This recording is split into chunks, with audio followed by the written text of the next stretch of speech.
C'est avec une grande joie que je te retrouve pour ce nouveau temps de méditation et voyage de la voie celtique dans les énergies du mois de mars avec le puits de sagesse.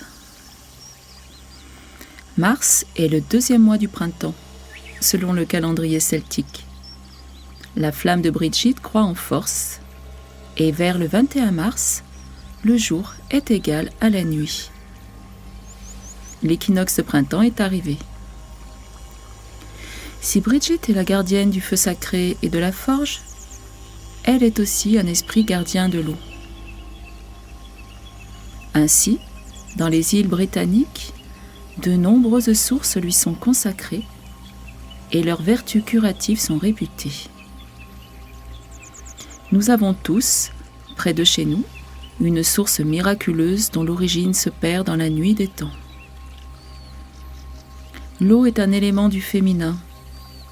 Ses gardiennes et servantes dans les mondes subtils sont les douces ondines, appelées aussi les demoiselles des sources. Cet élément est aussi considéré comme la demeure de sagesse ou source de vie. Il était honoré par des offrandes et des processions. Ainsi, dans les temps anciens, les cours d'eau, les sources et les rivières étaient les demeures des déités féminines locales et des esprits des eaux. Certains d'entre eux ont légué leur nom à leurs eaux, comme la déesse Sequana à la Seine. Dans les traditions celtiques, l'eau est une porte vers l'inframonde. Et les puits sacrés sont un reflet de la source de sagesse spirituelle située au cœur de l'autre monde, dont le domaine est soigneusement gardé par le dieu Nechtan. Elle offre sagesse, guérison et renouveau. Dans une légende, le puits est la demeure du saumon de la sagesse. Il est l'un des plus vieux animaux de la tradition celte, celui qui détient la mémoire du monde et qui apporte la sagesse de l'inframonde dans le nôtre.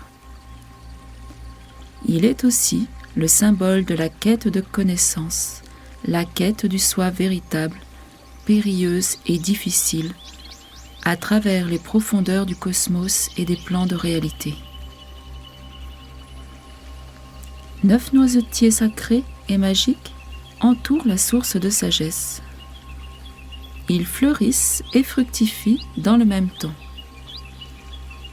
Manger des noisettes qui sont tombées dans le puits, boire de son eau, accorde la connaissance et l'inspiration poétique.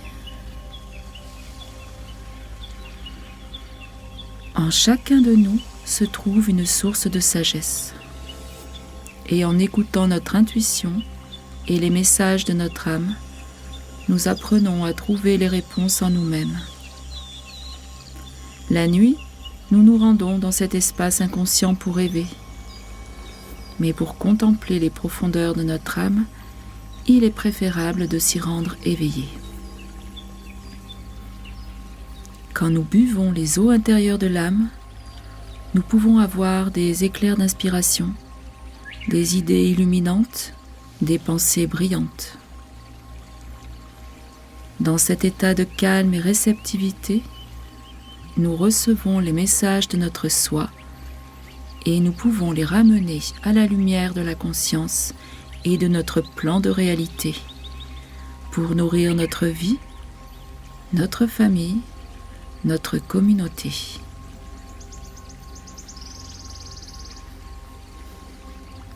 La méditation qui va suivre va te conduire au puits sacré, à la source de sagesse et d'inspiration, pour restaurer ton âme assoiffée de vérité, pour explorer tes propres profondeurs, pour avancer sur ton chemin de quête de toi-même. Quelle vérité veux-tu explorer ? Quelle guérison veux-tu demander ? De quelle inspiration as-tu besoin en ce moment ?